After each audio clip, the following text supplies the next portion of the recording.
first, as we do come on the air this evening, thousands of people are stranded at airports across the country. This is 10 Tampa Bay at 5. I'm Josh Sidorowicz. And I'm Courtney Robinson. The situation has really only gotten worse. Just take a look at this. Between long lines and luggage piling up, chaotic scenes are playing out across the nation at this hour. Southwest Airlines, they canceled thousands more flights today. Some travelers have already been stranded for days and are looking to add a few more days on top of that. Others are looking at other options to get out. 10 Tampa Bay's Chris Rogers has been following this story for us for the past few days. He joins us now live from Tampa International Airport. Chris, what are your options if you're stuck right now?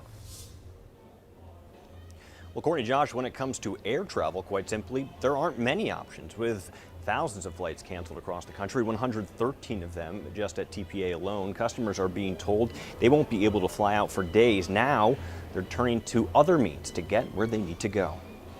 Once again, our next available seats for rebooking customers at this time is at the 31st and beyond. Another day and more bad news for travelers stranded at airports across the country.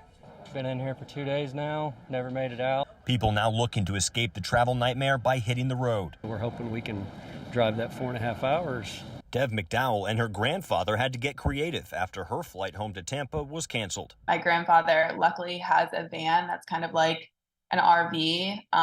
It has beds in the back, a kitchen and everything. So he offered to just drive me down instead because the rescheduling of flights was horrific. Dev and her grandfather made the long journey in a home on wheels of sorts. It was kind of like a core memory made. You know, I was wanting to get home, so I said sure, and it was great. Southwest says it's not just a problem for customers. The cancellations have caused staffing confusion as well. But once it went to 300 cancellations, 500 cancellations, now you have times 5 or 6 calling that 800 number to speak to the schedules to get kind of reaccommodated or reassigned on another flight. However, the airline insists the issue is entirely the result of the winter storm and not because of employee shortages. There were no staffing challenges for Southwest Airlines whatsoever. When it came down to this, it was just the sheer size of the storm as it grew. For road-weary travelers like Dev McDowell, they're just glad to be home. I didn't, anticipate that happening, but ultimately I was just really thankful that my grandfather could drive me down in his van last minute like that.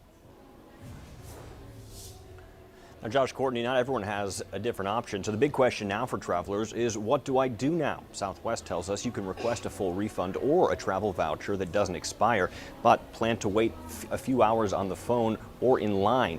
And if you're hoping to get rebooked, plan on waiting a few days. Reporting from Tampa International Airport, Chris Rogers, 10 Tampa Bay.